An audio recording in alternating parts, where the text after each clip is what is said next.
Oh, that smile on my face is me just now realizing it's Wednesday. Happy hump day.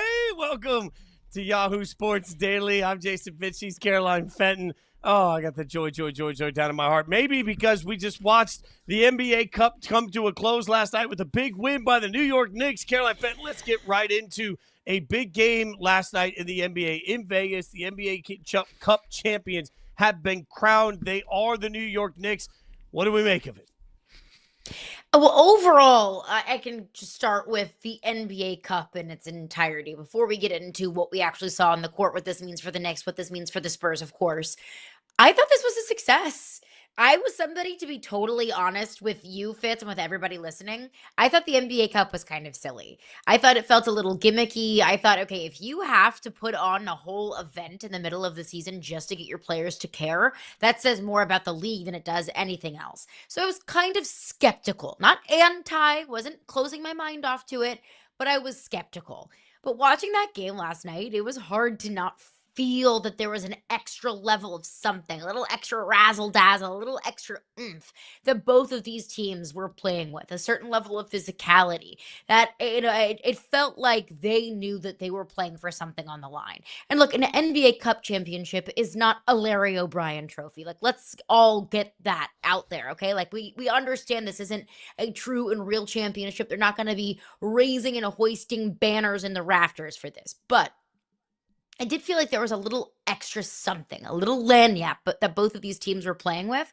And if we can get that kind of level of competition in December in the NBA, I'll sign up for that. I want there to be more, though. I wish that these games could be on home court. I wish they could have home court advantages, because how fun would this game have been if it was in the Garden last night? I know logistically that's not necessarily possible, but I would love to see these games being played in NBA cities. I would love to see the NBA invest into more marketing and hype into this game. I want to see more, more buzz around this game. I know that everybody's focus is lasered in on the NFL right now, but I would love to see the NBA want to attract more casual fans rather than the diehard fans, which they feel like was more of the target audience last night, or majority of the audience for the NBA Cup last night was more like basketball and NBA hardos. So I want more, but I enjoyed it, and I think that overall it was a success. Yeah, look, I think the NBA Cup at this point has become a massive success because it's changed my mind. And if we're being honest, I've been really tough on the Cup. We've talked about this repeatedly, even off air. Like, for me, painting the court a different color in the middle of the season doesn't mean a damn thing. And then putting some games in Vegas arbitrarily that you're begging people locally to try and go out to doesn't feel like a great look, right? That's how I walked into all of this. But then I had this realization last night as I was watching it. The realization is a simple one. We have the wrong context conversations sometimes around bowl games, for example, in college football. When people say nobody cares about a bowl game, I remind everybody, bowl games don't have to do huge numbers. They just have to do bigger numbers than whatever ESPN will be putting on at 3 p.m. on a Saturday in December. The NBA Cup doesn't have to be this huge thing that actually competes with what it means to win a postseason tournament. It just has to make a regular season night more interesting. And it did last night. I found myself watching the Amazon broadcast. By the way, shout out to how well they put together those broadcasts. I think they're really, really high quality. But I was watching the broadcast last night, and it did feel more intense. It did feel like it mattered more. And yeah, of course, you've got the brand of the Knicks, and you've got the all eyes on Wemby, somebody that this show has been largely behind since the beginning of the season. It's easy to get behind superstars in that sort of a matchup, but it did feel like it mattered more. Yes, $500,000 per person on the line, roughly, is part of what makes this matter more to everybody. I don't really care the machinations of how. I care to how we got there. And so I found myself last night on a Tuesday night in December when I usually, frankly, would not have cared at all about any random NBA game other than just to have it on in the background and just have it on as noise. I found myself watching it riveted because it was something that had meaning. So does the NBA Cup deserve a banner? No. Does it predict anything? No. The last two winners of the NBA Cups were eliminated in the first round of the playoffs. It means nothing predictive moving forward. But it does mean something because it has us leading a show in December talking about the NBA Cup. It had SportsCenter this morning leading with an NBA Cup. That is a level of attention you don't get if you don't have this sort of event. So in that way, in and of itself, I think it's actually become a home run. I do worry though, because I'm with you. The fact that we are talking about a Knicks Spurs game in December, which if this happened just on any regular schedule or season or calendar, maybe we talk about it. We probably don't. Let's be honest. We are in the thick of the NFL season. This probably wouldn't be the biggest story on our lips this morning or on center or on any, sports television show across America. I do wonder though and worry, watching Cat get sidelined for a portion of the fourth quarter last night with a calf injury makes me wonder how sustainable this is. For a game that, look, I know there's a trophy on the line and I know there's a $500,000 on the line. I know it's not for nothing, but let's be honest, this game kind of means nothing. The NBA Cup kind of means nothing. I know it's not nothing. I know, but like the playoffs are the most important thing. The postseason is the most important thing. Real championships, NBA finals are the most important thing. So if you're going to start to see these players play in high pressure situations, in incredibly physical games like we saw last night, and if we see more and more players get injured with the number of soft tissue injuries we've had so far this season in the NBA, are we going to get to a point where the NBA Cup loses its luster? Because it's a game that essentially means nothing, but there is a lot on the line and there is a high level of physicality, and you are, putting your players out there for a higher risk of a soft tissue injury. I know and I understand you can't play sports scared and you can't play basketball scared and you can't just take your foot off the pedal because you're so terrified of a soft tissue injury or of getting hurt. I understand that an injury can happen when you roll out of bed in the morning. I totally understand that. But with the level of injuries that we've had, just the sheer number and volume of calf injuries, soft tissue injuries that we've had that have plagued the NBA this season, I don't want to see something like the NBA Cup, which was so fun last night, start to go by the wayside because every head coach and general manager across the association is too terrified of their stars getting hurt. Yeah, I mean, it's wild in a load management league to be talking about extra games. To your point, that's very much the Olympic argument, right? Like, I think it's important for athletes to represent their sports in the Olympics, but man, it makes me nervous as a fan. It's going to make me nervous this winter when we're watching hockey players that I love watching in the NHL. And every time I'm just going to be thinking, go out there, have a great time, and do not get yourself hurt. Let's look at the actual game itself.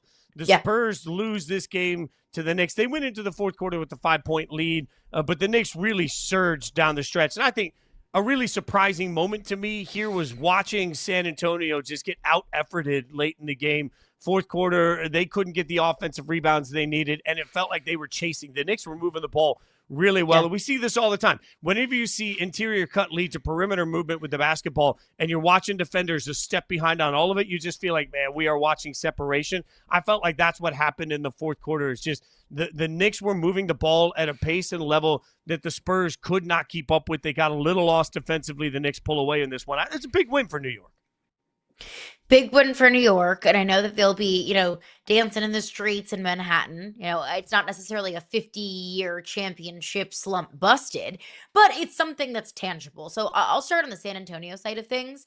It felt like they were trying to keep up. It felt like in the fourth quarter they were gassing themselves, just trying to match what the Knicks were doing. It looked to me like San Antonio was a team that hasn't been there before. And that's because they haven't, right? Like, this is an incredibly young team. But, Wemby gets 0 points in the fourth quarter. You're not going to win very many games in San Antonio when Wemby is a pretty much total non-factor. And it felt like it was because Wemby was just trying to slog shots up, was just trying to get the ball up, just hoping that something would fall. But that's just not a style for holding on to a lead or for winning basketball games whenever everything that the Knicks were doing was working for them. Whether it was shots falling or whether it was offensive boards, like the Knicks just came alive with second chance points really in the second half, but specifically in the fourth quarter.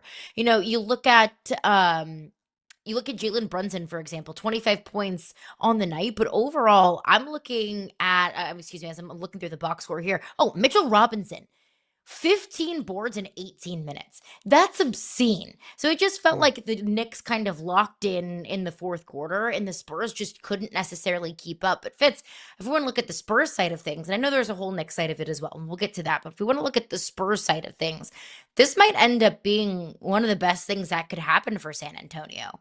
Because I think a midseason wake-up call on a big night when the commissioner's in attendance, when there's a trophy on the line, when you're in a standalone window, when it comes with all of the pomp and circumstance of being in the NBA Cup, you get that valuable experience of playing in games with something on the line. And you get the experience of getting kind of your butts handed to you in the fourth quarter. You get the feeling of being up, having a double-digit lead, feeling good, feeling yourself. Wemby had a great third quarter. The shots were just falling in the third quarter. And then you got a slap in the face in the fourth. Maybe this is what the Spurs needed to figure out how to, one, win games in high pressure situations, two, close out games in high pressure situation, and three, get that really valuable, I know it's not the postseason, but a postseason feel kind of experience for such a young team that's lacking that. Yeah, we always talk about playoff experience and how hard it is to get and how you have to go through that. I do want to quickly say thoughts and prayers to Wemby. After the game, he broke down in tears. It was revealed he lost somebody important to him.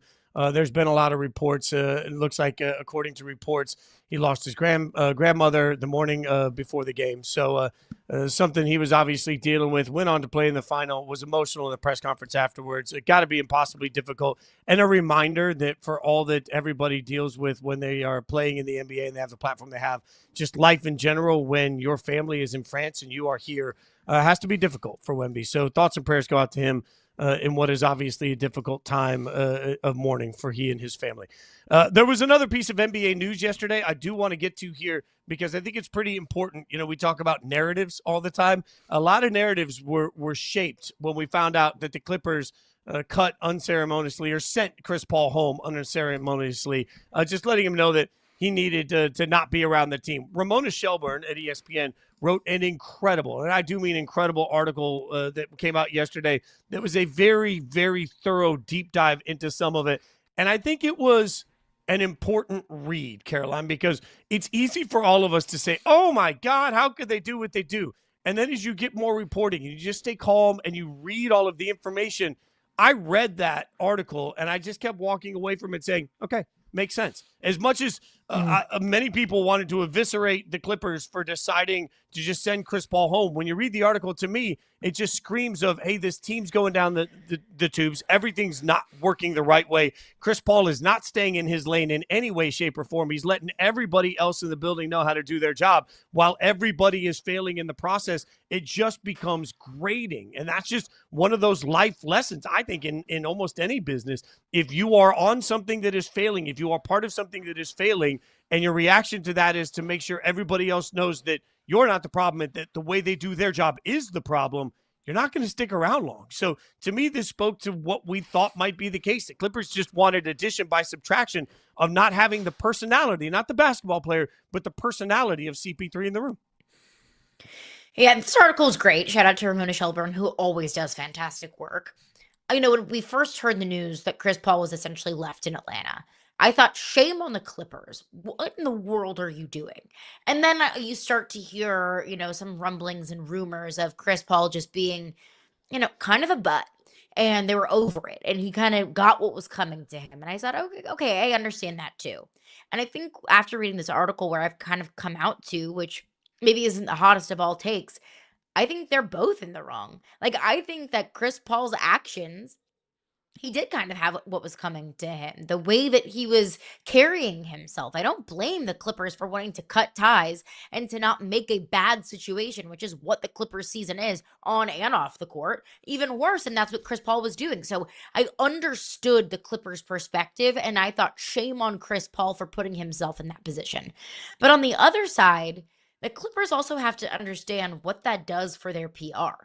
That I think the Clippers already have a bad reputation for fans, probably have a bad reputation in league circles for treating their superstars like trash. Like, we couldn't have just made nice and looked pretty for the cameras and said, hey, we need to move on from him. We can't continue the rest of the season with Chris Paul, but is there a better way for us to go about this? Like, did anyone within the Clippers organization take a step back and take a breath and think, what does this make us look like as an organization? And how can we better massage this from a PR perspective? Essentially, what you're doing is the exact same thing. You're just ditching one of your franchise players in the middle of the night, but at least it looks better. So I think that both are really in the wrong. Chris Paul, you know better than that. No one guy is bigger than the team, and he made himself bigger than the team. But the Clippers have to understand how to better manage some of these bad PR situations because they clearly have not been doing a very good job of it.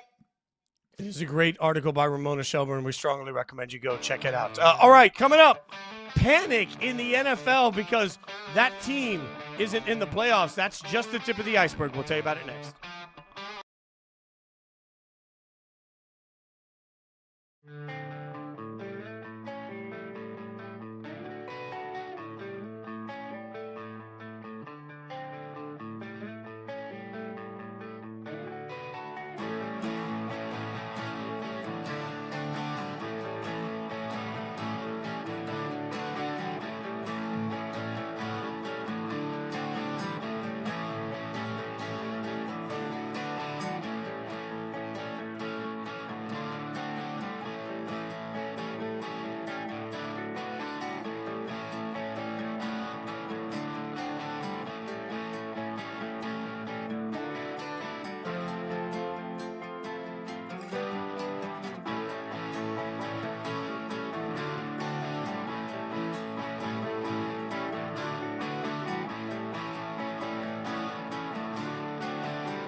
For the first time since 1998, we will have a postseason that doesn't include Peyton Manning, Tom Brady, or Patrick Mahomes. Now, you could look at this and you could say, oh my God, finally, it's a collective breath of fresh air. Or you could look at this and say, holy cow, Houston, we may have a problem because looking around the landscape, Caroline, when you start talking about some of the brands that we're not going to have in the playoffs this year, there will be likely no Cowboys. There's no Joe Burrow. There's no Patrick Mahomes.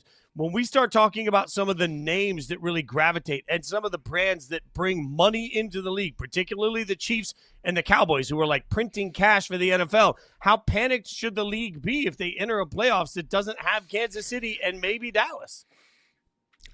The sky is falling. No, of course not. Of course it's not. Look around. We still have the Philadelphia Eagles. We have a world where the Chicago Bears might have a path to the Super Bowl. I know the Chicago Bears haven't necessarily been world beaters over the last decade, but we're talking about Chicago with a former #1 overall pick at quarterback with one of the most young and exciting head coaches in the National Football League. Like, if that doesn't get you excited, I can't help you. We have the Buffalo Bills, who have constantly been knocking on the door over the last several years with Josh Allen, a superstar in this league. We have the Green Bay Packers, point blank period. I don't really need to explain any further than there. So, like, let's not act like this NFL postseason is full of, the Jacksonville Jaguars, the Tennessee Titans, and the Arizona Cardinals. No disrespect to those teams, but those franchises and those organizations aren't necessarily doing it for everybody across America. Like, we still have these big brands. Yes, it's going to look different, especially if we don't have Lamar Jackson and the Ravens. We're not going to have the Kansas City Chiefs and Patrick Mahomes. Yes, it looks different. And yes, those brands are massive draws. I'm not ignoring the elephant in the room that big brands and celebrities bring in more eyeballs. But the NFL has done something that no other professional league in sports has been able to do, and that is remain consistently popular and be even more popular year over year over year no matter what. Yes, the Cowboys draw more. Yes, the Chiefs draw more. Yes, the Packers can draw more. But even if it is like a, 2015 Denver Broncos Carolina Panthers Super Bowl, you're still going to get 60 million plus, even more watching that Super Bowl. So I feel like the NFL is just impenetrable when it comes to a level of popularity. Stars are great, big brands are great, but the NFL is still king. Yeah, and that's where there's a portion of this that makes me feel like the league's almost in win-win because life's not fair. Fair's where a pig gets a ribbon. And NBA fans can turn around and say, well, nobody paid attention to Oklahoma City versus Indiana. And I thought at the time that was a shame. That's not a an you issue problem. the NFL is going to have. Right. The NFL's never going to have that problem. If we go to let's play this thing out. So if let's say the weakest brands remaining, let's say we do end up, you mentioned the Jacksonville Jaguars. Well, they certainly have a path to the Super Bowl right now. So let's say we end up with a Jags versus Buccaneers or Panthers Super Bowl. Is that an ideal situation for the NFL? No. But will the NFL turn that man into an absolute, oh my God, superstar in the process? Hell yes. And that's the interesting thing. There is no league better suited, for whatever reason, to figure out how to make us care about the games that their players are playing, no matter what market they're in. And I don't know why. You mentioned impenetrable. I don't know why the NFL has figured this out.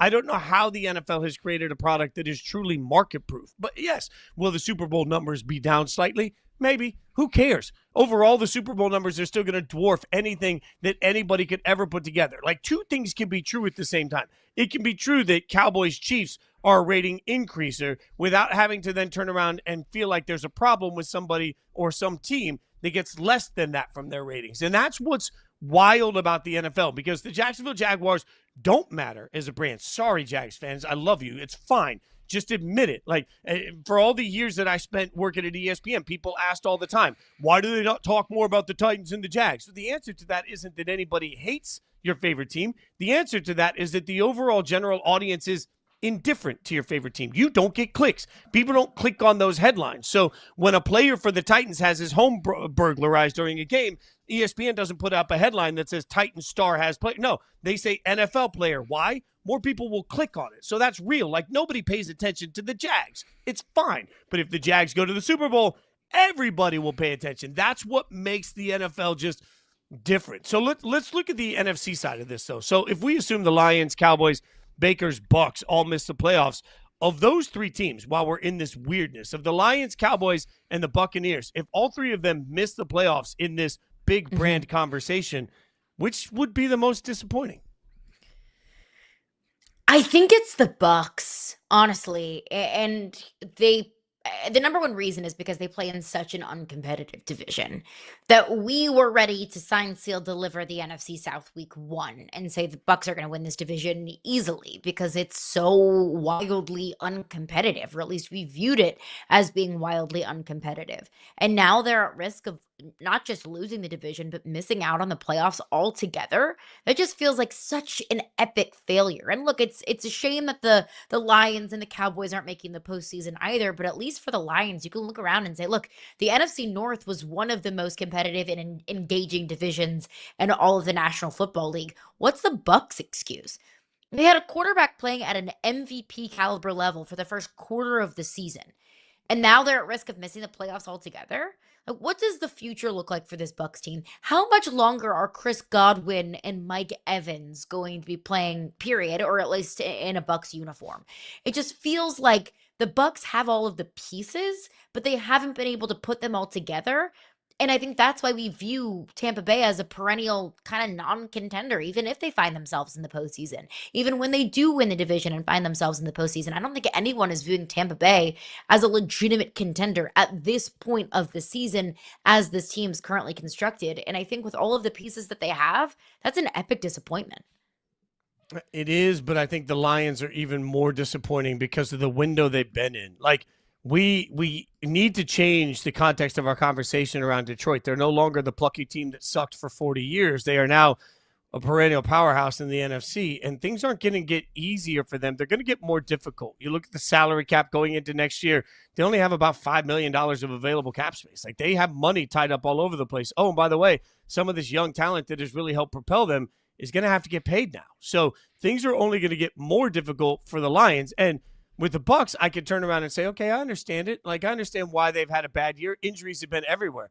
What's the reason for the Lions? What's the one thing we could turn around and say, yeah, they've had some injuries in the back end of the defense. That's who they are at this point. Like that's just part of what the Lions deal with every single year. So I have no reason to think that's going to change. And they hired new coordinators. We were all told to shut our mouths in the offseason that wouldn't matter. Now we've already seen changes made on the offensive play calling in this process, right? So I can't identify the one simple thing that fixes the Lions, and so we have to sort of change our conversation. No, the Lions are not about to veer back into the sea of suck, but the Lions certainly aren't where we thought they would be when they were in a Super Bowl window. So to me, the Lions are wildly disappointing because they're too good to be where they are. They're not banged up enough, because San Francisco would like a word, to excuse where they are, and I don't see easy hope around the corner on what easily fixes them to put them back into the stratosphere of where we consider them. What about the AFC side of this? Like we know the Chiefs are the most disappointing, but if Lamar and Joe Burrow both miss the playoffs, which team do you think is more disappointing this year? Oh, they're both epic disappointments. Like they're both kind of disappointments where it feels like somebody has to like lose their job because of it. For Cincinnati, it's Zach Taylor. I think he needs to be out of there. I will scream that from the mountaintops. But even with that being said, I think it's the Ravens, at least Cincinnati, and I think it is disingenuous to say this because I think that there are so much bigger problems than just Joe Burrow's injuries. But if you're Cincinnati and if you want to be poly positive and look at the glass half full, you can say, well, we didn't have Joe Burrow for 2 months. Like that's real. Like that is an actual tangible reason to point to and say we missed the postseason because our superstar, Superman, franchise elite quarterback was sidelined for half of the season.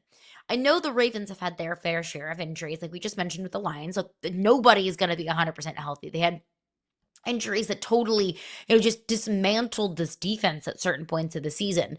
But overall, like what can we point to be the reason why the Ravens have underachieved to the level that they have? A couple of injuries here and there.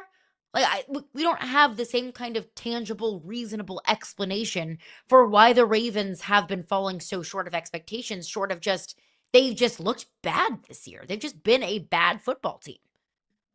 Well, Bengals fans, I'm sorry to give you bad news, but Paul Denner Jr., who does a great job covering the team for The Athletic, made it clear in an article yesterday that no changes are coming for Cincinnati. So if you believe that the problem is the general manager, the head coach, or the defensive coordinator, The Athletic, in a really well-written article, explains all of the reasons why more likely than not right now is that all three of them return. We have a lot of NFL that we're going to break down. We'll do it next with Jason McCourty going to join us next. We'll get his thoughts on the league as we sit right now.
Jerry Jones was on 105.3 The Fan, shocking, talking about J.J. McCarthy playing well against the Cowboys. This is his quote.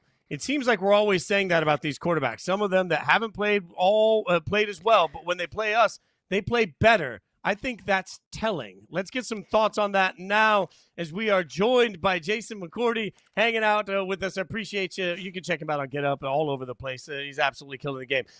Talk to me about that. Put me in the locker room. You hear your owner say, man, young quarterbacks are good against our defense. It's telling. How would you react to that?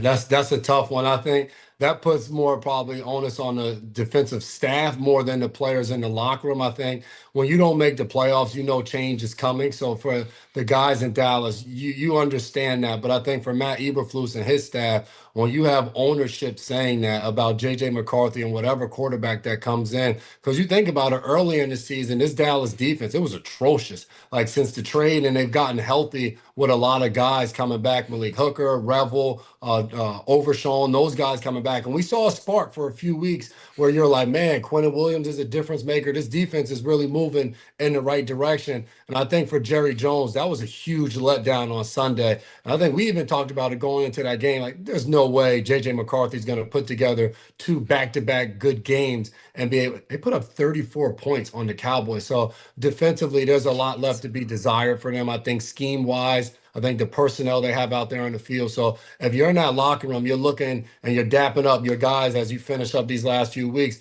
because you know some of them aren't going to be there in the locker room next year. Oh, one thing about Jerry, he's going to insert himself in the conversation. That is for sure. But we'll stay in the state of Texas. Look at the Texans. They take on Fitz's Raiders this Sunday. You'll be on the call for that game.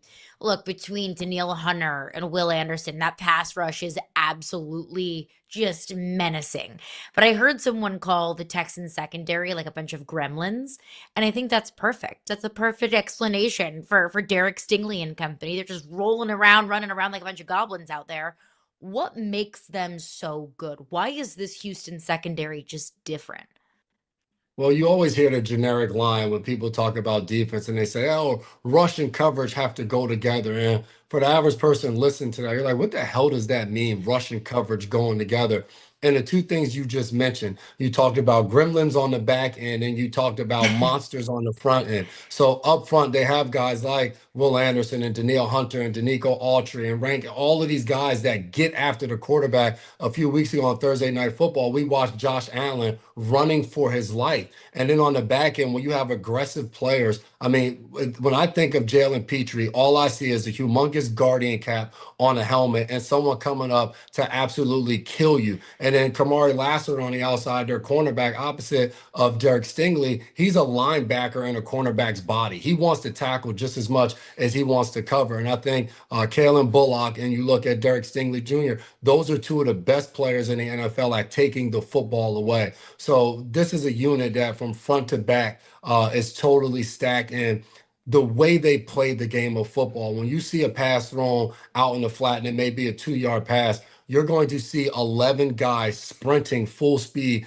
to inflict violence on the ball carrier. And I think when you play defense in that manner, with that amount of talent, that's why you get the results that they get each and every week on that side of the ball.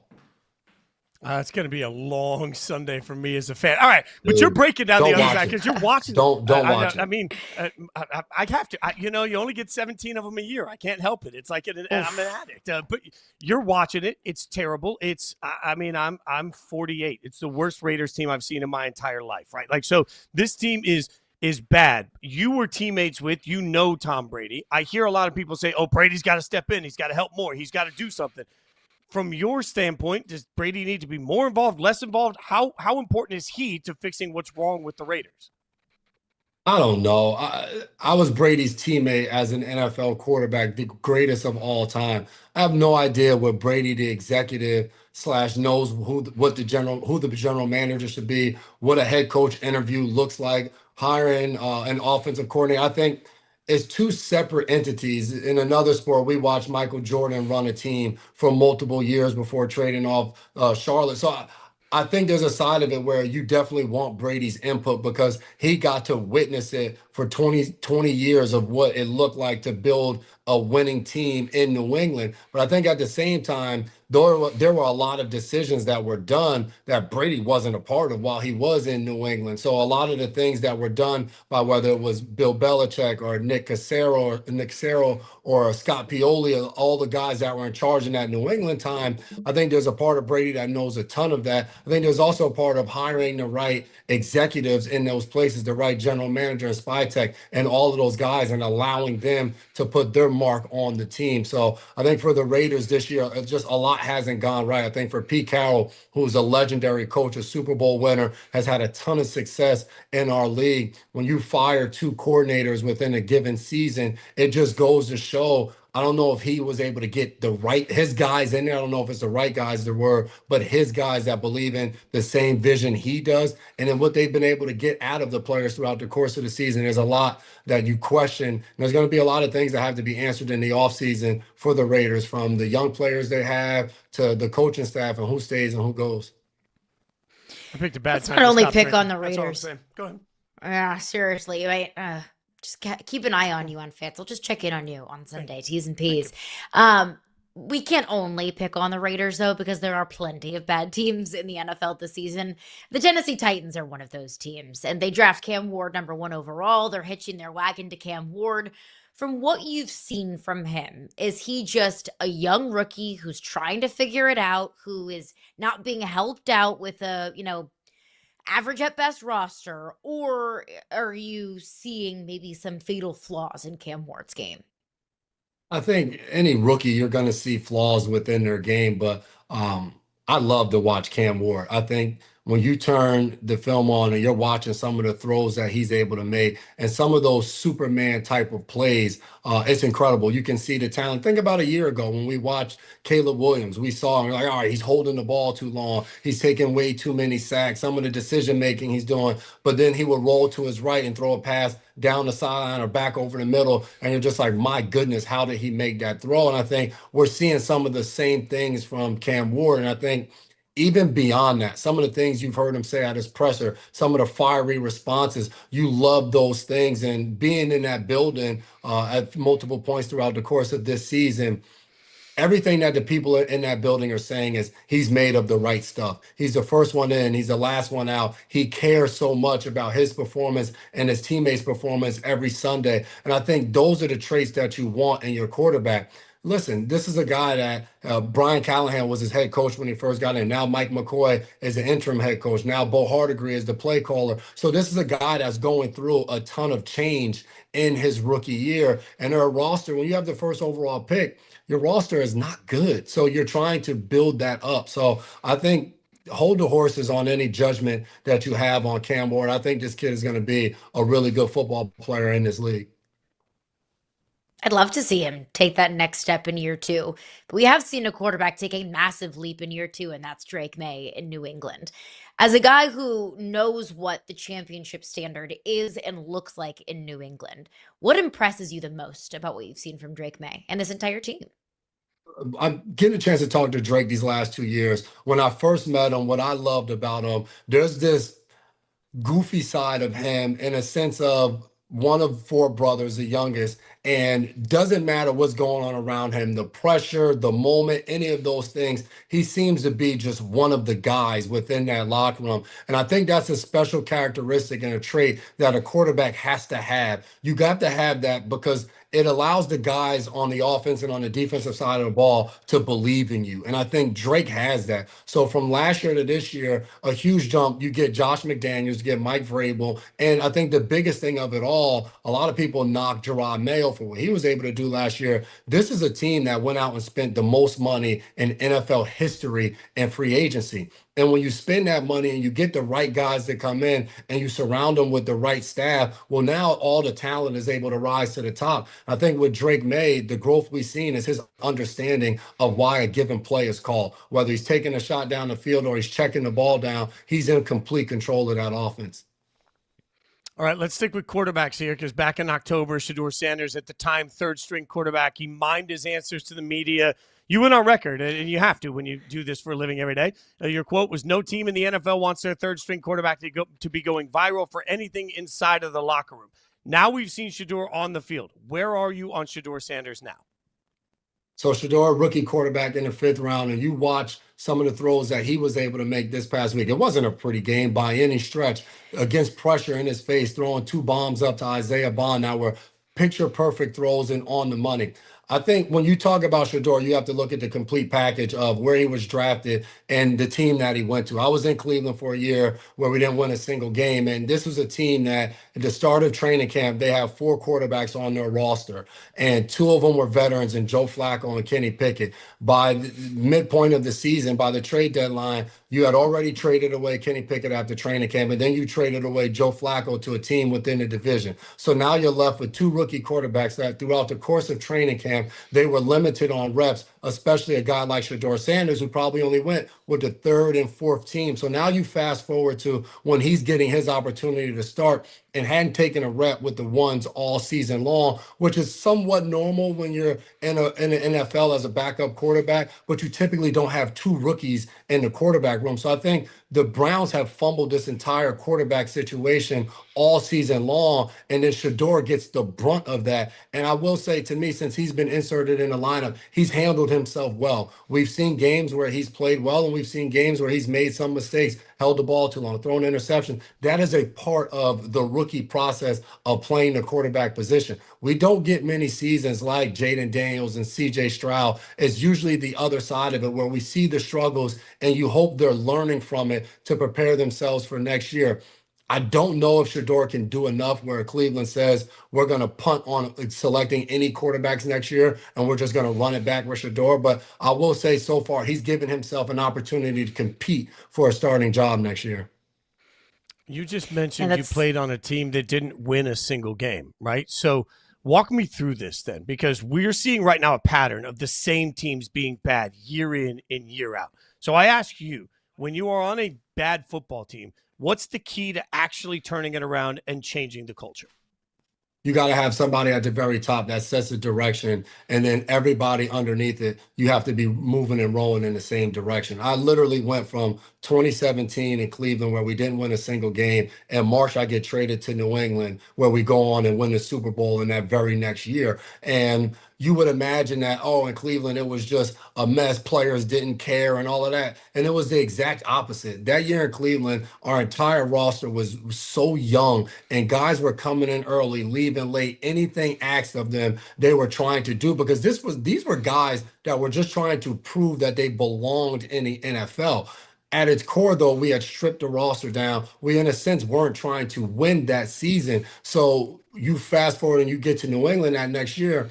As players in the locker room, we complained just as much about different stuff going on as we did the year before in Cleveland. The difference was in New England, you had Belichick at the top of this thing, and he set a vision for the entire organization. And underneath it, you can micromanage every decision. You didn't always agree with every decision that Bill was putting forward and deciding for the team, but we all complained about it in the locker room. But when it was time to go, we strapped our helmets out and we went out there to practice or games, and we put our best foot forward every single day. And I think it was a trickle down from Bill, and then you had obviously the Crafts at the very top from ownership, but then from coaches, management, players, staff, everybody in between, everybody moved at that same direction and believed that it was going to get us to where we wanted to get to. So there were no egos or pride involved that, hey, if I'm the DB coach, the coordinator might have told me this, but I believe we should be doing that. So I'm telling my bad organizations, you see a lot of that. All right, Jason, before I get you out of here, I'm going to put you on the hot seat. Who's playing in the Super Bowl in February? Man, I feel like the last few years I've been able to feel really confident about the teams I've chosen. This year it's been so tough. I'm not gonna go chalk and just pick the hot seeds. I'm gonna say, representing the AFC, I'm gonna say the Houston Texans go on a run, get in the playoffs, and start beating teams with their defense. I'm gonna go with Houston. And on the NFC side, I'm gonna say the Rams end up in the Super Bowl with Matthew Stafford and that defense the way they've been playing. So I'm going to say the Rams and the Texans are playing in the Super Bowl. You can watch him on CBS this weekend. Follow him on Twitter X. Jason McCourty is where you follow him. Hey, take it just a little easy on my beloved. The second half when the game's blown out, just a little easy on him. We appreciate your time, man. Merry Christmas to you and yours. Thanks for hanging out with us. Same to you guys. Good to talk to you. Thanks, Jason. Great stuff from Jason McCourty. Coming up next, The game of the century, of the millennium, of the week. It's real this time, though. The biggest game you'll ever see on Thursday night.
The Seattle Seahawks defense played the best game nobody talked about versus Stafford and the Rams. That's right. Stafford's worst output this season was against Seattle. We've talked much about the other side of that, obviously, in Darnold. But now on Thursday Night Football, we get the game of the millennium, of the century, of the week again. But this time, Caroline, it is real. This game right now, Seahawks, Rams, Thursday night, 7 p.m., could absolutely – it's not just for the NFC West. It's for the first overall seed in the NFC. The amount of things on the line here, not just for them, but for other teams looking at playoff seeding, this truly is one of those stop, drop, roll. No game will have more impact this week than this particular one.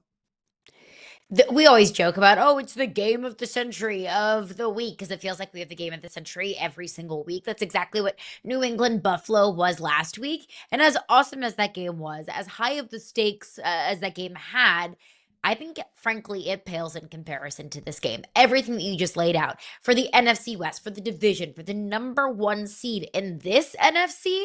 And I think the number one seed in the NFC this year is going to be so highly sought after with how deep this conference is. We're going to have teams that I think could go on a run in the playoffs, not even make the postseason altogether, just because it's too crowded in the NFC. Like, if San Francisco doesn't make the postseason, I'm looking around like, man, that's a team that I think totally could have played spoiler in the wild card round. So to get the gift of a first round bye, to avoid a first round slip up, to be able to have home field advantage, to understand that the Super Bowl will go through your home stadium, this is the biggest game of the season. It's for everything. You know, it's the stakes. It's the way that these two teams have been playing. It's the Rams offense against the Seahawks defense. It's two quarterbacks who have been playing at an MVP caliber level. And look, Sam Darnold has definitely cooled off a little bit. He's had a couple of clunkers. It's taken him out of the MVP conversation. But we know what he is capable of. So it's everything. How competitive these teams are. What's on the line. Everything combined, tied up in a nice little NFC West bow. This is the game of the century, of the week, of the season. It also means so much. Like, look, I'm going to plant this flag every single day that we talk about the playoffs coming up. If you are a fan of a team in the NFC not named the Chicago Bears, you better be hoping and praying that the playoffs don't go through Soldier Field. I'm sorry. I keep watching the weather we saw last week and imagining, knowing that so many of these West Coast teams would have to go into that atmosphere, what that would mean like. Like, I don't trust the Rams to have to play at Soldier Field. I don't trust the Seahawks to have to No. play at Soldier Field. I don't trust the Nope. 49ers to have to play at Soldier Field. If the Lions Jared make Goff? it to the playoffs, I don't trust the Lions to make it to play well at Soldier Field. Like, you just keep going up and down the list. Trying to keep the NFC from going through Soldier Field is so massive for how all of these teams play out through the rest of the season. And then just looking at the Seattle team that I'm trying to get some context around, because certainly the Seattle Seahawks team has not looked good enough the last few weeks in the first half of games. Their offense takes a minute to get rolling. And I'm trying to make sense of the last time these two teams played. I mean, Sam Darnold throws 4 picks in a game that Seattle found themselves in a 14-3 hole in the first quarter. Like, this game was out of control in the first quarter, and it came down to a last-second huge field goal opportunity. Seattle played the worst game you could possibly play against the Rams and still had a chance to win it on a kick at the end of the game. So, like, where we see Seattle is going to change so much based on the outcome of this game. And, frankly, how we see Sam Darnold. If he goes into this game again and lays an egg, I think it's just going to put fuel on the fire to every single person that says, Sam, you only want Sam Darnold for the 14-3 records. You don't want him for the big games. I hate that narrative, but man, it only gets louder and louder. Even Vikings fans, Vikings fans, you have nothing to talk about this year. Your team sucks. And you're still going to go out there and chirp like you did something right if Sam Darnold plays poorly in this football game. That's how much is on the line, even for ancillary teams that have had just the crummiest, crappiest season you can imagine. They're probably rooting on the Sam Darnold downfall. And I hear you on that narrative, but right now it's a real one.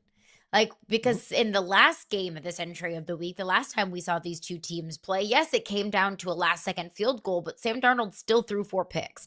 If Sam Darnold just cuts that in half, the Seahawks probably win that game.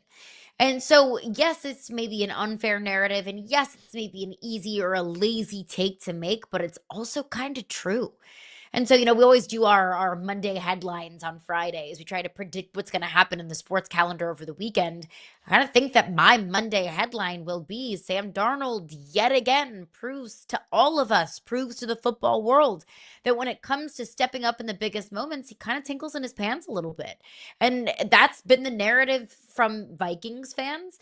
That'll continue to be the narrative until we see otherwise. Because it's not even just like a Sam Darnold throws 1 pick, he's able to shake it off, and he's able to, mount a huge comeback. It just comes down to a missed kick from 60 yards. It's not just that.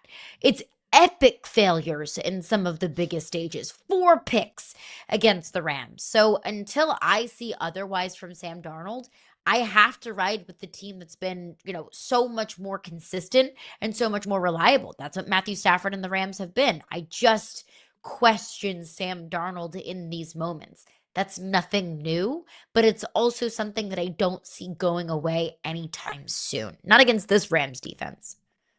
The thing of it is, I don't think you're right. Everything you just said is right. I don't believe this game should come down to Sam Darnold's arm.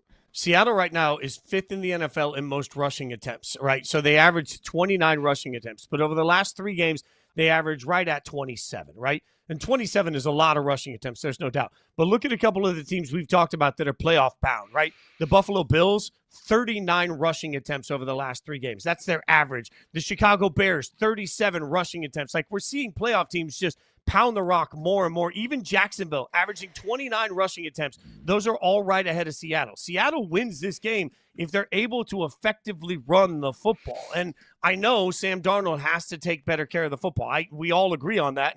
And I think your Monday headline isn't that far off. But the key to this game is going to be, in my mind, how does that 2-headed running back get on track? How do they make sure that they are from the outset of this game? And this is why sometimes Seattle starts slow, because Seattle is so committed to running the football that, frankly, they want to just wear you down over 4 quarters. If they're going to do that, they have to run the ball in the first quarter. My fear is that the Rams' defensive line in the first quarter, if they control the line of scrimmage, you're looking at a bunch of 3-and-outs. You get a bunch of 3-and-outs, and all of a sudden, you're digging yourself into a hole, but you have to run the football to try and establish the pace that you want in the second half. That's the sort of which came first, the chicken or the egg portion of this for Seattle. I believe that they are going to have to find creative ways to run the football in the first quarter if they want to be the best version of who they're going to be, Caroline, because I agree with you. If Sam Darnold throws 4 picks, the narrative should be, man, Sam Darnold isn't good enough in big games.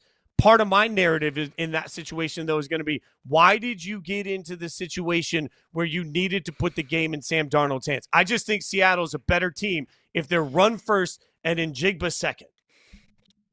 Well, and I think if you go back to the last time these two teams played, like you just mentioned, the Rams got out to a 14-3 lead before you've even sat down with your popcorn. So at that end, when you're in that position, Sam Darnold has to throw the football. You can't run yourself out of a 14-3 deficit in the first quarter. So you just continue to dig yourself into that hole. So yes, I would agree with you that that is the path for Seattle if they can continue to control the game their way. I mean, if they can run the ball on the Rams, then good for them, because not very many teams have been able to. And the Rams have a top 10 run defense in the National Football League. I continue to say this, but we don't talk about the Rams defense enough because their offense is sexy enough that it dominates the conversation.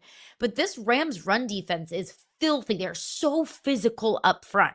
But if the Seahawks can continue to just chuck away 4 yards a carry, 5 yards a carry, continue to just eat up clock, control time of possession, wear the Rams defense down, and you're not going to ask Sam Darnold to do too much, then yes, that's the path for the Seahawks.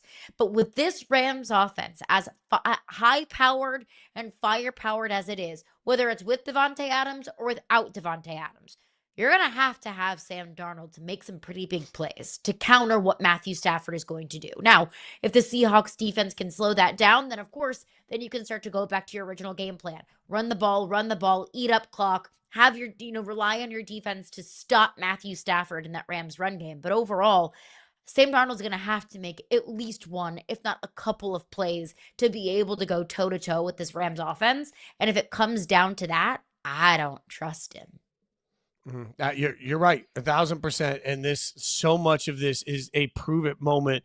It feels like more for Seattle than it is for the Rams, because at the end of the day, what we've really clearly figured out across the NFL as a show, I think we agree, there are certain teams whose defense is so good, we trust them. And then the question is, how much do you trust their quarterback and their head coach on top of that, right? The Rams are one of those rare ones. You're right.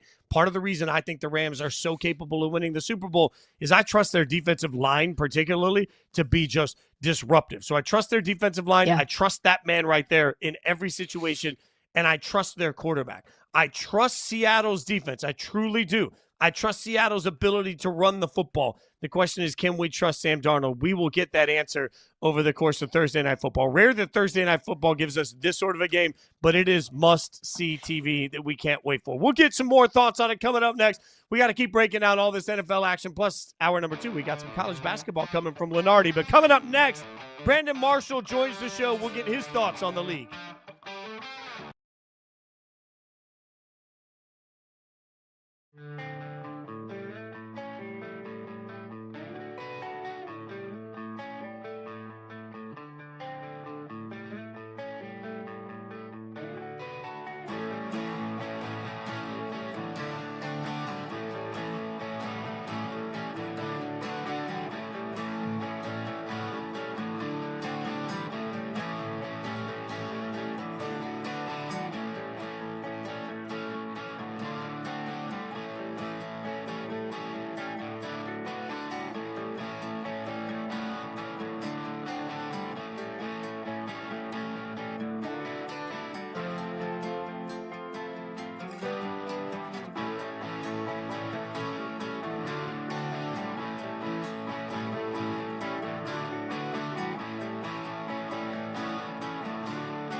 Brandon Marshall in the house for WWE Raw, joining us as an analyst NFL Christmas Day next month. That from Netflix Sports. And Brandon Marshall joins us now. Again, going to be on Netflix for Christmas Day. But let's just start with Squared Circle, brother. Ever thought of getting in the ring? Like, is there a path that gets Brandon Marshall to the WWE also?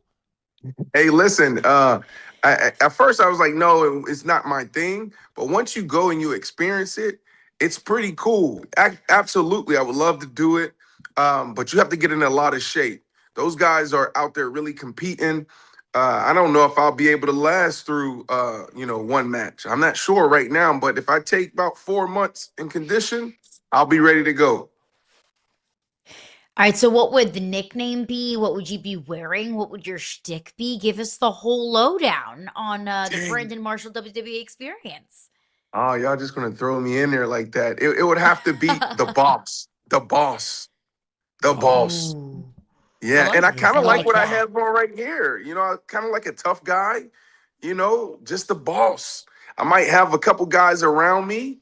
Some big defensive linemen, big defensive offensive linemen. The boss. Who's the guy? Man, I wish Ross was on this call. Help me out here. But there's a gentleman that it's like the boss of like Jake Paul, not Jake Paul, but Logan Paul. Like there's a big dude. That's who I would be. I'll be somebody like that. I like that. I'm in for all. Also, I love the fact. Let's not I sleep see the on it. vision. You're like he's like, I need 3-4 months. I'll get in shape. Something about Paul Herman. Paul Herman. Paul Heyman. WWE legend Paul Heyman. 100% WWE legend Paul Heyman. I love the fact that he's like 4 months. I'll get myself. Wide receivers can get back in shape like game shape so fast. Let's get into a little bit of football, but because the Dolphins, your former team, one of your former teams, they lost on Monday night to the Steelers. Season's over. Look at that Miami situation. Is time sort of over for what they're trying to build there? I don't know. Coach has them in a predicament, right? Like everybody thought both should go, the general manager and also coach. But he came out and he turned this team around a little bit. Obviously, last night was a tough situation. I don't know. This is a tough one for me. I think what Mr. Ross is going to do, the owner there, he's probably going to leave it up to the new general manager. McDaniels is a different one. He's interesting. Tua, you got this picture of Tua right here. What's happening here? Is it coach? Is it Tua? They're barely letting Tua throw the ball. So I think this is a coin flip. I really do. Yeah, it's impressive what Mike McDaniel's been able to do to keep that team together, go on the 4-game win streak after selling at the trade deadline, firing the general manager. So I have to give him some credit there for what he's been able to do. I want to touch on another one of your former teams, the Chicago Bears. You had two Pro Bowl seasons there. Ben Johnson in year one has that team at 10-4 after years of not great football in Chicago. What do you make of this Bears team? Can they make a run for a Super Bowl? Surprised. I actually am. I thought the Chicago Bears would probably win 8 games this year. This is that dark horse team. Hold on 1 second. Did you say win the Super Bowl? What did you say? What was your question? Can they win a Super Bowl? Can they win the Super Bowl? I don't know about all of that, but they are one of the hottest teams, right? They're one of those dark horses. The thing that concerned me about like the Chicago Bears right now, and it's the only thing that concerns me, is stamina, right? They've been hot all year. They've been rolling. Usually you want your teams that really get rolling right after Thanksgiving. So obviously if they can continue this thing, absolutely they get into the dance. But, you want a team like this, your dark horse, to kind of get rolling this part of the year, and then everybody's kind of shocked and surprised, but they're not going to surprise anybody. Everybody's going to give them their best shot. I love that guy right there. Always believed in that guy. Everybody out there that was like, is he the real deal or not? They should shut up, sit down. I was flying back from Vail. I was flying back from snowboarding in Vail a couple days ago. And then I turned around and there was this couple from Chicago, I guess, and Brandon, they were like, bear down. And then her husband was like, hey, do you think Caleb is a franchise quarterback? Shut up. What do you mean is he a franchise quarterback?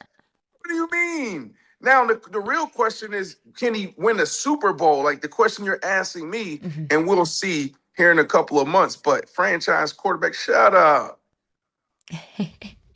First of all, would love the invite to Vail next time. Just gonna put that little birdie in your ear. Snowboarder or skier? Um, Neither. I just apres. I Sorry. will just put on a fur coat and drink a martini in the hot tub. That's the extent of my winter activities. But you bring up getting hot at the right time. I think that is such a huge factor in your path to contending for a Super Bowl, winning a championship. Another factor I think is experience. Caleb Yeah. hasn't been there. Drake May with the Patriots hasn't been there. You've been there. How important is No, that no, no, postseason no. experience? No, that's Brandon Marshall, the linebacker, has been there. I haven't been in the Super Bowl. So I haven't Well, had that in experience yet. postseason.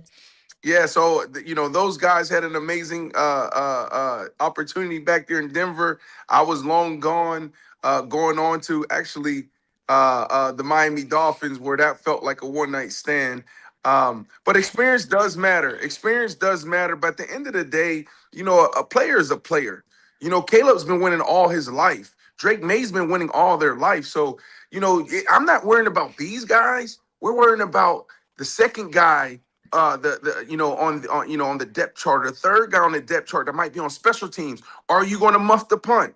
Are you going to do your job running down on kickoff? Are you going to be in your gap where you're supposed to be?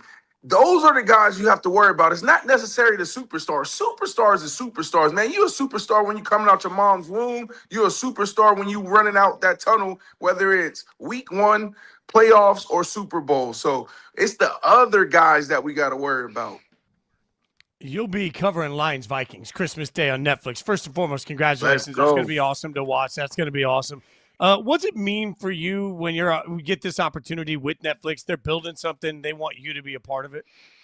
I mean, it's everything. Netflix is the #1 streaming platform in the world, right? And look how many countries they're in. They're dominating in every single category, and they're not even trying, right? Netflix knows who they are. You're in a world right now where you have all these other platforms that are, just competing and trying to do whatever they can do just to stay alive, right? Because it's tough times in media. So for me and other folks here on the screen to get this opportunity with Netflix says a lot.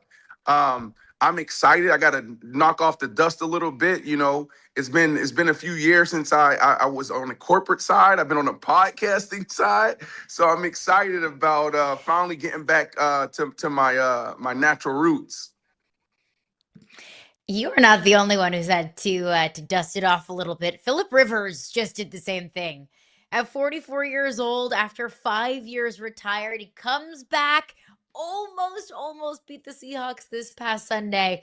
Right. So just paint the picture for us here. I mean, you go into retirement, obviously you're getting out of game shape. You're not doing the things that you did every single day when you were a player. Just how impressive is what we saw Philip Rivers do on Sunday? I mean, at the quarterback position, it's, these guys can spin it until they're 70, 75, right? Being on inside the NFL for 10 years with Phil Simms, every single Tuesday, we were in the studio and he was spinning the ball, right? Like these guys, they're football guys. And then the quarterback position, I promise you this, any other position, no way, okay? No way. This position, yes, let me tell you why. Ryan Fitzpatrick and Josh McCown, some of my quarterbacks were the quarterbacks that made me realize that the game is 80% mental for them, right? Like you had Ryan Fitzpatrick, I promise you, in training camp, he can barely complete a 5-yard hitch route, right? He was throwing balls in the dirt, but the dude was smarter than 90% of the defensive coordinators out there. Chad Pennington's another one. Chad Pennington, I saw this guy who couldn't throw it past 42 yards, still come out there and compete at a high level in the NFL. Peyton Manning, the great Peyton Manning. Oh, do we forget about the great Peyton Manning? Yeah, no, he didn't sit for 5 years or so, but Peyton Manning won a Super Bowl without being able to throw past 40 yards. The dude had a broke neck in the NFL. Why was he able to win the Super Bowl in the NFL? Because it was this, and he also had a great defense. So they have a great team around him, and I think he actually will give them some juice, right? Like that team, they came out and competed in a very hostile environment without their quarterback in, and a lot of that was because of Chris Ballard, one, 2, that head coach. They are rallying around that head coach. And 3, Phillip Rivers. Phillip Rivers is a guy's guy. With a Right. big belly now. Look at that belly. Look at that belly. Put that picture back. Guy's guy with a big belly. Yeah, look at that. You know yeah, what? guy's guy. How many beers was he having? How many beers was he Professional having? athlete right there. Inside. Professional athlete right there. All right, I'm gonna put you on the spot. All right, because we've got a wide receiver here, and I love getting guys' thoughts on the game right now. So, from your eyes, as for everything that you've seen on the field, I want you to give me the top 3 wide receivers in the NFL today. Rank them. Who are the best 3? Yeah, so you got Jay out there in Seattle. George Pickens is another one for me. I've been screaming his name for a year now. George, I really love how George is playing. And then the third, there's a couple guys out there. 1 second here. You still have Jamar Chase. Help me out. Why don't you fill in the last one? I mean, Who we you're have? you got Justin Jefferson and you got Jamar Chase. You haven't given me yet. So, like, are you putting Yeah, but Pickens you in can't. above Jake? Yeah, well, Jamar Chase, there you go. There go your controversy. That's what you want. You want to get a receiver on here? You want controversy? Here's your controversy. Okay, yes, I am. And here's why. Look, Jamar Chase is still in the conversation because he's still, top 5 in all categories potentially, or top 6. So Jamar Chase can be in there, but Justin Jefferson's having a down year because of his quarterback, not him. So it's more a situation. But that's what I used to hate in the National Football League when I was playing. I would be, on my 3rd quarterback of the year, our team would be bad, right? And then they would have me at not even top 5, or they have me at maybe not even top 10 in some categories, and or some debates, excuse me. And I'm like, hold on, did y'all not forget who I am? Do y'all not forget that? It's not me. It might be the situation. So that's what we do when we're ranking these guys. You got to look at, what are they doing now? And yes, if we're picking a team, if you ask that question, Mr. Controversy, Mr. Messy, you asking that question, yeah, you're going to go Justin Jefferson and Jamar Chase 1 and 2. But that's not the situation. This is the National Football League, baby. What have you done for me lately? It's great stuff from you, man. You're going to be dynamic on Netflix. You always are. Everybody check it out. Christmas Okay, Day. so the rust is off. The rust is off. You got this. Now, you never have rust. Come on, man. You're in mid-season form. Brandon Marshall, man, we appreciate your time. Can't wait to watch. Merry Christmas, man. Can't wait to watch on Christmas Day on Netflix. Thanks for hanging out with us. Merry Christmas. Thank you, guys.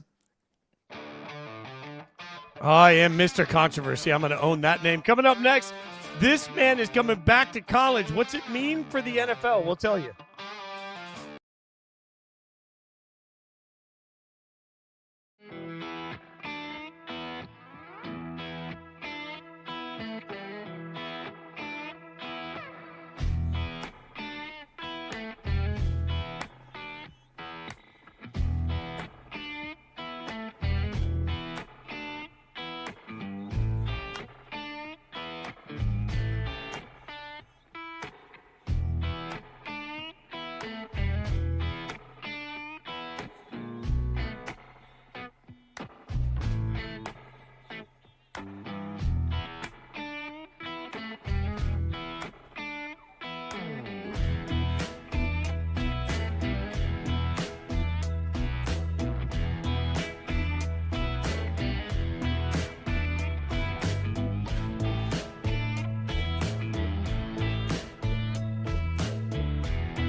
The breaking news, Arch Manning returning to Texas for the 2026 season. His father, Cooper, told ESPN, look, this has been an up and down year for Arch, and I don't think most of us are necessarily surprised that Arch is going back to college, Caroline, but let's be honest here. We've got in a very weird situation here. The Browns traded out of the second slot last year for the Jags 2026 first because they probably wanted to give themselves a shot at Arch. In fact, a year ago, everybody was saying, oh, get resources so you can trade all the way up. And now, all of a sudden, not so fast, my friend. We have had massive name after massive name decide they're coming back to college football, and it feels like this should wildly be a concern to the NFL to me because all of a sudden, if you look right now at Tankathon and you look at all the sites and everybody tells you who needs quarterbacks, we know the list of teams out there. There's 4 or 5 teams that are desperate for a quarterback. Teams like the Raiders, the Jets, maybe the Browns. You can go up and down this list. Are the Cardinals really happy with their situation? Who knows? The Rams eventually need a quarterback. You can go through all of these and figure out the Rams own that pick, by the way, by way of trade. You can look at all of these people that are desperate for a quarterback. There's a very real possibility we don't know right now. Dante Moore decides he wants to come back. We might end up with only Fernando Mendoza as a first-round quarterback. Like, this is wild how many quarterbacks are choosing college football and NIL over beginning their NFL careers. And this is why we have to be so careful a year plus in advance, circling a certain draft as, oh, this is the Arch draft. I remember we were talking about it being the Quinn Ewers draft, and Quinn Ewers went in the 7th round to Miami. So let's not get ahead of ourselves here, because I remember us talking about this draft as, oh, this is the Arch draft. This is the one. This is going to be the draft that a certain team finds their franchise quarterback, that they get their Manning. Oh, the New Orleans Saints prophecy is going to be fulfilled when they get another Manning. And no. So let's pump the brakes here a little bit. This is pretty detrimental for the upcoming NFL season because let's say if Dante Moore decides to go back to Oregon, which by all reports he's kind of 50-50, hasn't really leaned one way or another of if he'll come back or if he'll declare for the NFL draft, we're talking about what? 10 quarterback needy teams that are just going to have to hop right back onto the carousel. Like, good thing Phillip Rivers came out of retirement because he might need to stay in the NFL just for all 32 teams to have a competent starting quarterback at that position. But I think there's a trickle up and trickle down effect here. It's not just the quarterbacks that are going in the first round, but we are seeing an all-time low number of players get drafted in the 5th through 7th rounds. Because previously in college football, there might be a guy that's like, look, I know I'm going to be a 5th or 6th round pick, but I'll take 5th or 6th round pick money over $0 that I'm making in college football. I'll just go ahead and declare for the NFL draft, start making money, not risk injury, so on and so forth. Now we're living in a college football world where players are saying, hey, I'm a 5th, 6th, or 7th round pick, but I'm also making like $100,000 in college. I'm just going to stay in college, collect my NIL check, and then hope and gamble on myself and hope that next year I'll be a 2nd, 3rd, or 4th round pick and then NFL money will be worth more. So there's an effect of quarterbacks staying in college, and that's affecting the top of the draft. That's affecting how teams plan out their, the next 5 to 10 years of their organizations. But it's also a trickle down to the 5th, 6th, and 7th rounds as well, that you're just not finding maybe those quality, little Easter eggs, those quality, diamonds in the rough that maybe you previously found in the late rounds before NIL. And it's a combination of NIL, the transfer portal you see there. It's a combination of eligibility. It's a combination of experience. It's all of these things together. And, what really gets interesting, you mentioned sort of the impact to, next year's draft.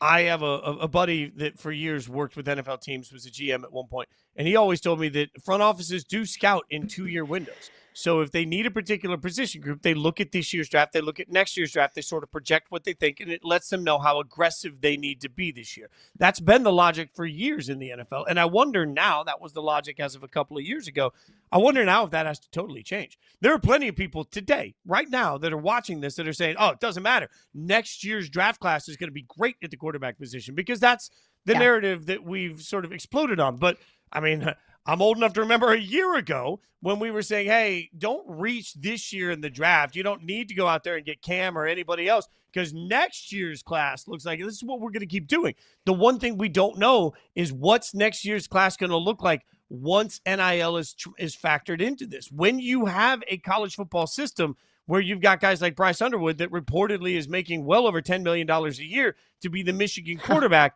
He doesn't have to go out, right? And so this is the new world. And for years, I've had to remind people the NFL and college football are not in any way, shape, or form in business together. So anytime somebody says, well, the NFL needs to change their draft eligibility rules for the sake of college football, I remind people all the time, the NFL and college football do not have some symbiotic friendship. They aren't holding hands and skipping through the tulips. That's not a world. They're their own businesses. So now, for the first time, I think ever, college football taking care of college football is actually going to start impacting the NFL. Because if you don't have a quarterback in this league as it stands right now, if you can't at least get above average quarterback play, you can't win. So what do we do when you're turning around and you're like, okay, we don't really have a path? Now, maybe, I'm just off the top of my head, maybe this does create an opportunity for teams to hold on to players longer. Like we just had Jason McCourty say, who knows if the Browns are really going to reach for a quarterback next year in the draft. Well, maybe the lack of availability of a great option gives them another year to examine Shedeur, and maybe more time is beneficial to some of these guys. But it's undeniable at this point that NIL has changed all of the way that the kids look at the NFL draft. And particularly, by the way, I mean, big names, right? Like DJ Lagway, Lenore Sellers, Sam Levitt, Dylan Raiola. These are all names that were on mock drafts a year ago, Caroline. And now these are all names that are going to impact who has a shot at the national championship next year, not who has a shot at making an NFL roster. Ty Simpson as well. It felt like in the first couple of the weeks of the season that Ty Simpson could be the number 1 overall pick. Now there's rumors floating around there. I saw Dane Brugler on his podcast talked about maybe Ty Simpson doesn't even just not declare for the NFL draft. There's a world where Ty Simpson could even transfer. So, kind of taking to this point, the Carson Beck route of you've given one place all that you can give. You need a fresh start. You need a new perspective like Carson Beck did going from Georgia to Miami.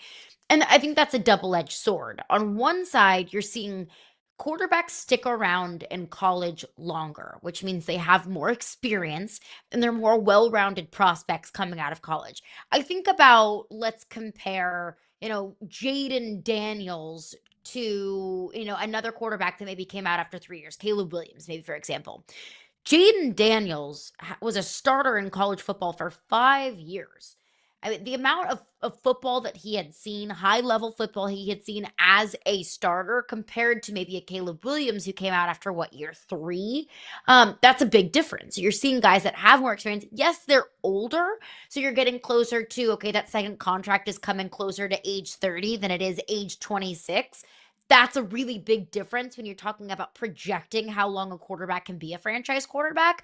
But the other side of that is they have so much experience and they're ready to step in day one and be eventual offensive rookie of the year like Jaden Daniels was.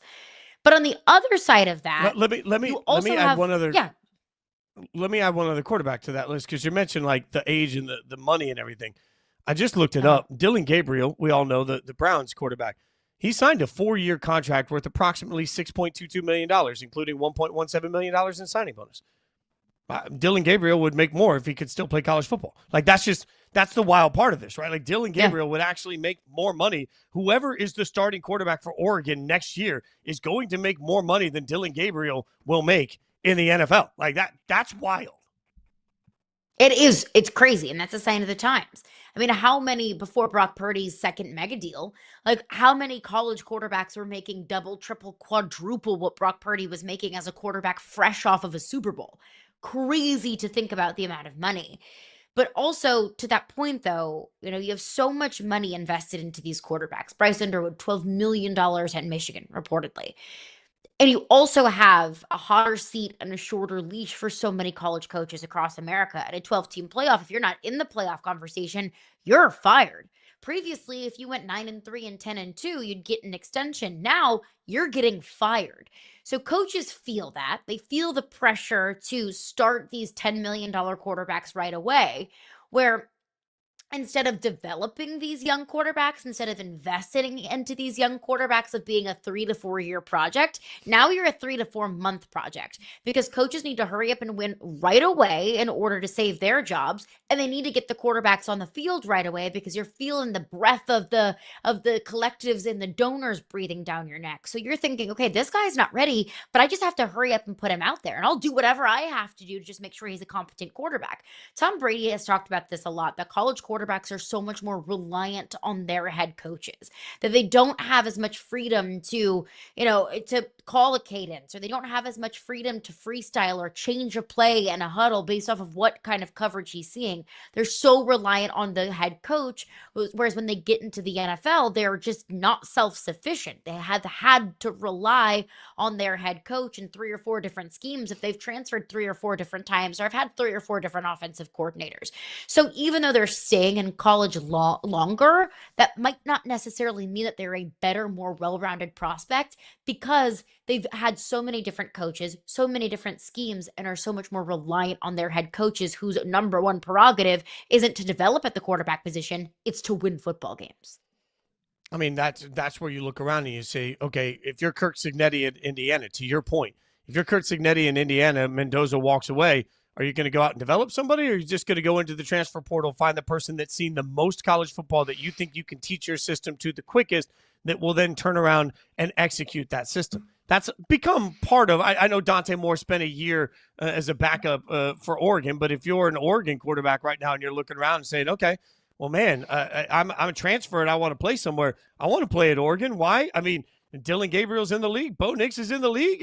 Dante Moore's going to be in the league. Like, Dan Lanning has figured out how to bring in a quarterback that's seen some things, get him quickly acclimated to the system, put him on the field. Like, it's amazing that is moreover than developing any of these guys. When you look at this college football carousel right now, like, we have an opinion, for example, on DJ Lagway, a young player that had high expectations this year and wildly underperformed those. But if you're DJ Lagway, all hope is not lost. You just need to go to Oregon, because maybe when you get there, like, I make this joke all the time. I'm old enough to remember just a couple of years ago when we said Bo Nix sucked, and all of a sudden Bo Nix leaves Auburn, goes to a different situation that was better for him, and now all of a sudden we're talking about, can Bo Nix win a Super Bowl?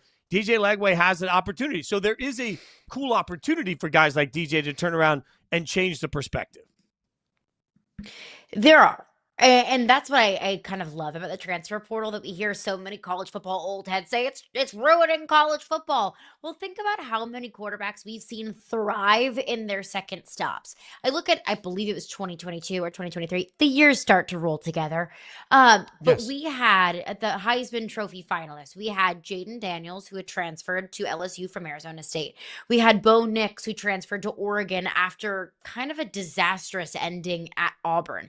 We had Michael Penix Jr., who transferred to Washington after being injured year after year after year at Indiana. How many times have we seen quarterbacks, although Joe Burrow into the mix? He was a nobody third-string quarterback at Ohio State, ended up orchestrating one of the most, if not the most impressive college football seasons in college football history at LSU. We've seen so many quarterbacks find their stride and just prove that they just needed a fresh perspective after being supposed to be the guy in your first stop, and then you end up thriving in your second stop. Dylan Gabriel, he got shown the boot at Oklahoma because they were like, we're going to focus on our young gun. And then he ended up getting to the college football playoff and going undefeated at Oregon. So I hope that's the case for DJ Lagway, who has been booed several times in Gainesville, Florida. I hope that that's the case for a lot of these young quarterbacks who were 5-star phenoms, supposed to be the guy, supposed to bring a championship to their respective teams, and they ended up just crashing and burning. Like, I hope for DJ Lagway's sake, he's able to find a landing spot where he does find his true potential. And then you add into the mix Joey Aguilar and Trinidad Chambliss from Ole Miss, who are kind of following the Diego Pavia style of, like, they are now applying for waivers from the NCAA in order to get one extra year of eligibility. Where do those guys eventually end up? Does Joey Aguilar stay at Tennessee and you have that much more continuity there? Does Trinidad Chambliss follow Lane Kiffin to LSU? Where does DJ Lagway go? That throws a crazy, crazy wrench into the quarterback carousel. Not nearly as crazy as the coaching carousel, but still pretty weird. Yeah, it is. It is wild. A quarterback in the college football world is now an old man's game. We're going to get into a young man's game coming up next. College basketball got some of the biggest names in the sport on the court, so we'll get one of the biggest names in all of media to break it down. The great Joe Lunardi joins us next.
I don't say this often, but this might be one of the most controversial quotes to come from a media member in a long time. As Joel Klatt says, we don't want Cinderellas. We want the best teams playing each other at the end. The NCAA basketball tournament is a joke.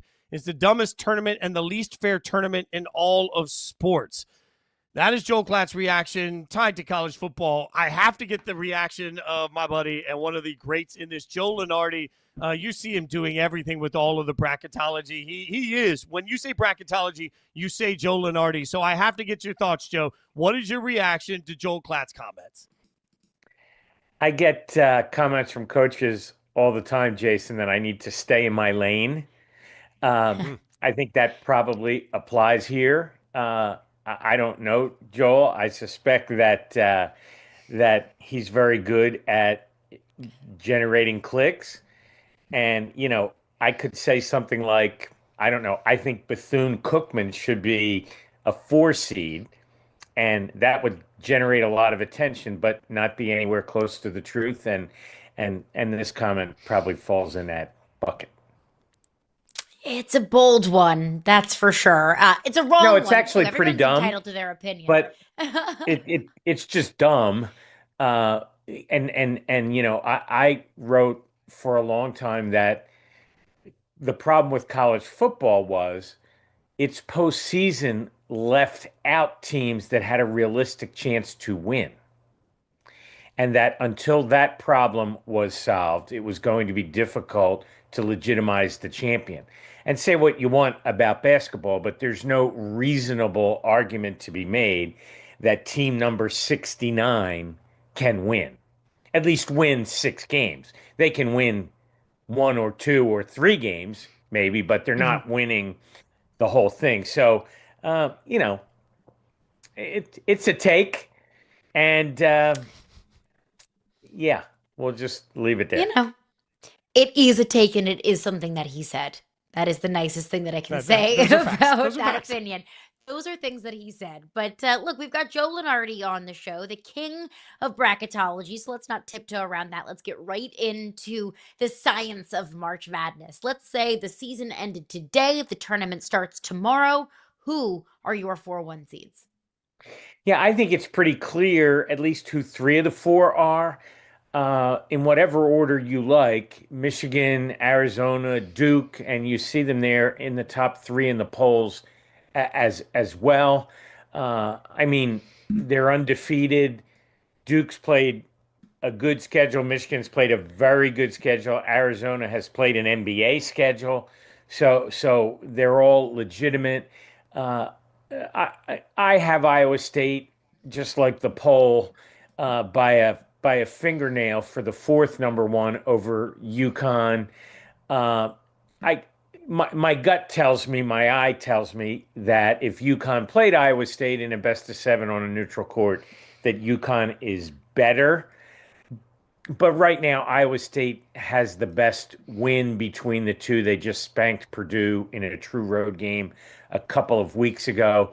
And you know, who we have fourth and who we have fifth at this point is really kind of a distinction without a difference. We have to rank them, but we've still got 3 months to sort all that out. My gut is that UConn will be a one seed on Selection Sunday, if only because the Big East is going to be an easier road to a one seed than a second team out of the Big 12.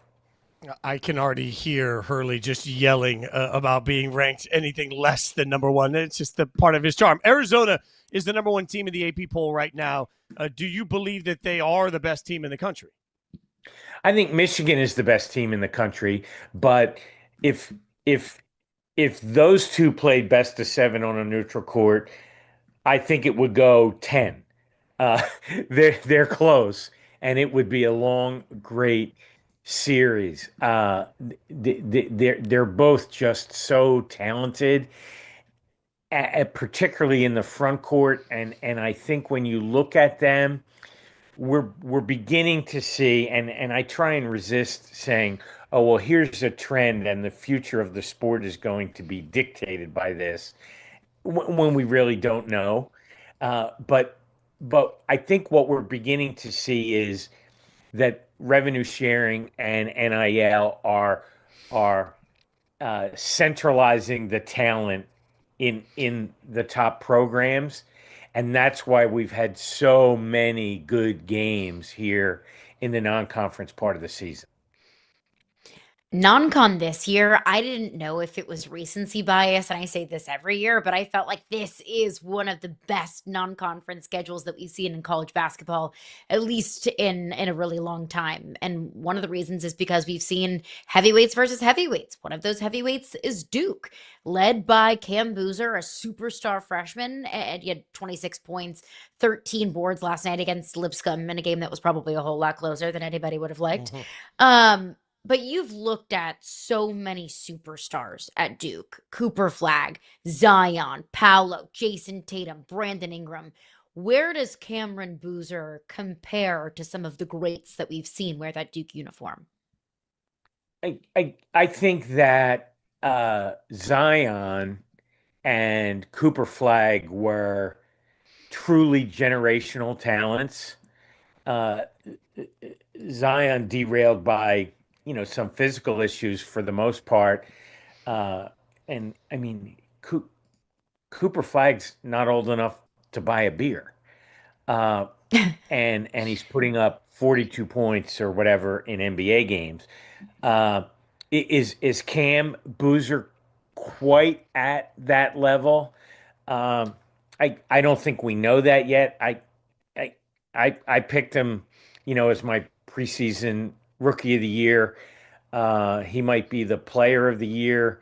Wearing the uniform that he does certainly doesn't hurt in popularity contests. Uh, and obviously he would be the top player on pretty much every team in the country. I'm not quite ready to anoint him at the level of Cooper and Zion yet. I mean, he's played 10 games, half of which have been, kind of lower level games. But yeah, if he was on my team or my NBA team, I'd be pretty doggone happy. All right, so then let's compare him because the other big name we talk about all the time on the show is AJ Dybantsa, right? So from your standpoint, by the end of the year, which of those two players stands out to you as the better basketball player? Wow, that's a great question, and I honestly don't know. And maybe Cam in a coin flip, but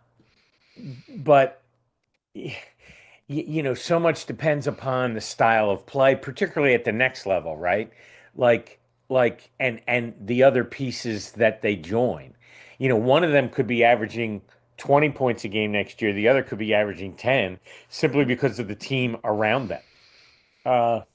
So, wow, if I had the number one overall pick in the draft today, I think I would take Boozer, but like we're talking about like whether to take Magic or Larry Bird here. Uh, like they're both really good. They are both really good, and it I makes mean, this aren't season they? Like so this much is an fun. embarrassment of Yeah, riches. Yeah, yeah, it's 100%. truly. And they were how many months removed from going to prom? That makes it even crazier. They're so young and so talented. In another marquee game last night, though, we saw Tennessee get a big win over Louisville. They snapped a losing streak. I always say, though, with Tennessee, I need to see Rick Barnes do it in March.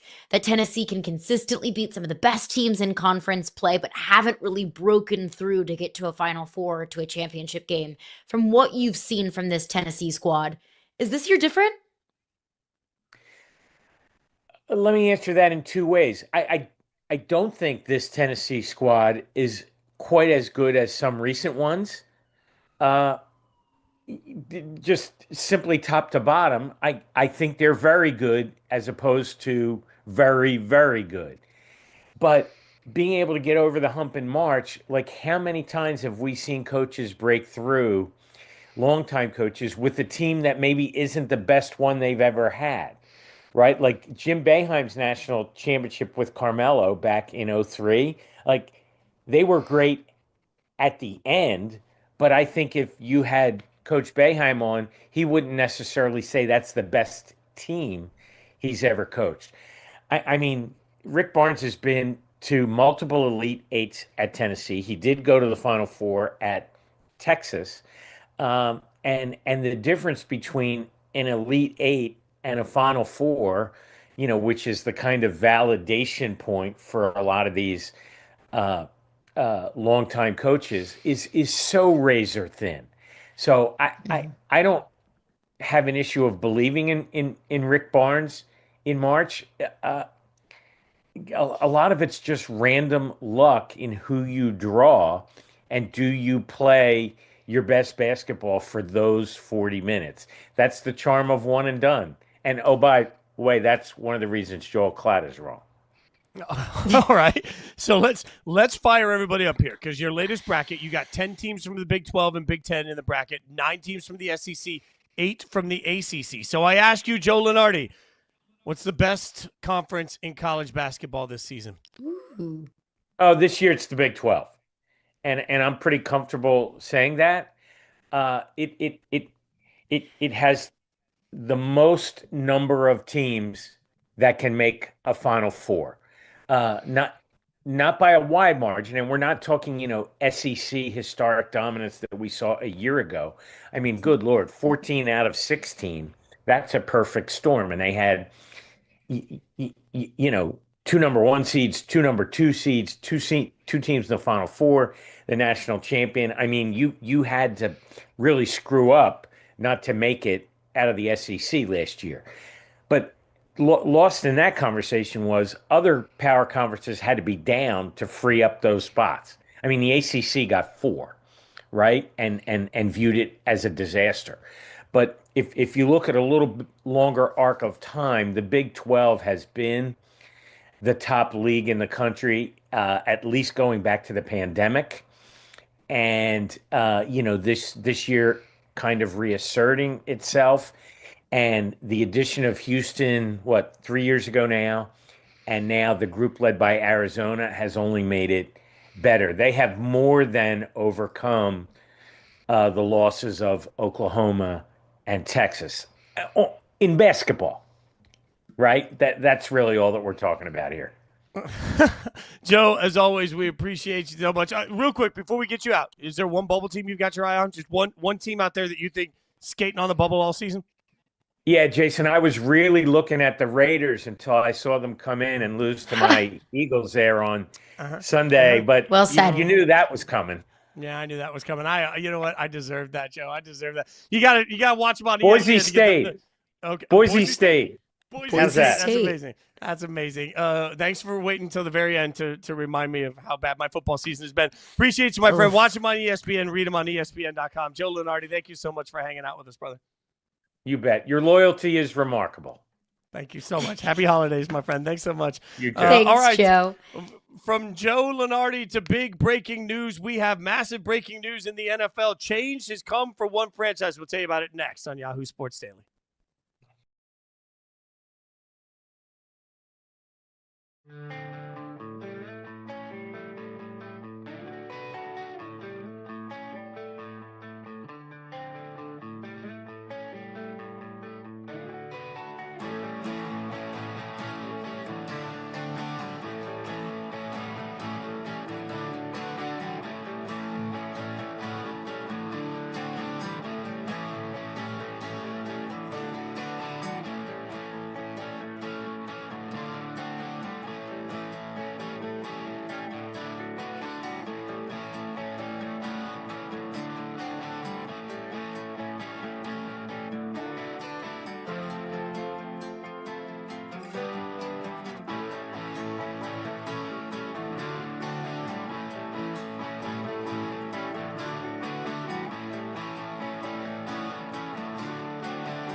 Breaking news, Yahoo Sports Daily. Major move for the Dolphins. They are benching starting quarterback Tua Tagovailoa, starting rookie quarterback Quinn Ewers against the Bengals per the insiders. Coach Mike McDaniel said all options were on the table to improve, and he chose the option that leads to a new quarterback. We have wondered all year long what the future looks like for the Dolphins once they started slow. Would the organization decide to keep their coach? Would they decide to keep their quarterback? Caroline, I don't know if you're benching your starting quarterback. If you're benching Tua right now, it feels to me like the coach and the organization is making a statement on at least part of this. They have made a definitive decision. You don't come back from this. This isn't Bryce Young a couple years in. This isn't a medical thing. If you are just turning around and you are benching Tua for Quinn Ewers, you are telling your entire fan base, the entire league, that you are out on a quarterback that will have massive salary cap consequence next year to simply move on from. This isn't a move that you can just undo as well. This isn't something that you say, okay, we're going to bench Tua and see how it goes with Quinn. And if it doesn't go the way that we thought it was going to go, we'll go back to Tua. No. That's not how that works. Tua Tagovailoa no longer will be the starting quarterback or the quarterback period in Miami. And that has to be a calculated decision because Miami is entering into absolute cap hell because of this decision. The numbers are as follows. He has $54 million guaranteed, whether he takes a single snap in a Dolphins uniform or not in 2026. On March 15th, $3 million of his 2027 salary becomes guaranteed. $3 million, kind of chump change, but cutting him would be a $99 million cap hit in dead money. $99 million. Post June 1st would be $68 million in dead money. So this had to have been a decision that all of the powers that be, all of the powers that exist in Miami, ownership, general manager, head coach Mike McDaniel, they all had to be in agreement saying, look, we are willing to enter into total and complete financial misery because we don't believe in Tua. That's a shocking decision, frankly, Fitz. I don't necessarily disagree with it because I got up on the show yesterday and I wholeheartedly believe, and I said, as long as Tua is your starting quarterback, you won't win anything of substance. You won't win anything that matters. You might just win enough to take yourself out of the quarterback sweepstakes in upcoming drafts. So this is Miami's official planting of the flag and saying, we understand that Tua isn't going to get us to the promised land, and we are willing to take on whatever financial hit it's going to take. This is where so many fans will say, well, the Broncos took a massive hit for Russell Wilson. The Broncos took that hit. Yeah. If you watched any of Inside Coverage and if you checked any of Charles Robinson's reporting, he made it clear the Broncos were very comfortable knowing that they had a path to Bo Nix, knowing that they had a path to a quarterback that Sean Payton loved. I would argue, go back and watch what we've been talking about all morning. There's a very real chance that other than Fernando Mendoza, there isn't a single quarterback even available in this year's draft. And the Dolphins don't have the ammunition to get up above every other team, especially considering the fact that there's a very real possibility the team picking first overall needs a quarterback. So you don't have a path to a quarterback. And I want to add one other financial number to this that's incredibly important. According to overthecap.com right now, if you look at the 2026 cap space, the fourth least in the entire NFL is the Miami Dolphins, who as of today sit over $11 million over the cap. So they're going to have to take an accelerated cap hit that is massive while they are already over the cap. This is absolutely, without question, the beginning of what would have to be a massive tear down and rebuild for the Miami Dolphins. They are telling you by doing this today that they're out on Tua with no clear path to a replacement quarterback, without the money to really fix the roster or fix the quarterback position. Miami Dolphins are flat out telling you, we accept today that we are screwed. And the only way we're going to get better is if we rip the Band-Aid off and get really bad to try and improve things. Yes, that might be the real path to doing it. I just think that what we have to accept today is that a massive rebuild is starting in Miami. And look, while they may be in total and complete cap hell, that has to be something that Stephen Ross, owner of the Miami Dolphins, understands and is willing to cough up the cash up front. That's how the salary cap in the NFL is so malleable. It's like a bunch of Play-Doh in your hands. You can kind of morph it and shape it however you really want to. But when you have, let's say, a $70 million cap hit or whatever it might be for Tua, massive cap hit, what you're then going to have to do is then convert a ton of other salary into a signing bonus that doesn't get counted against your cap.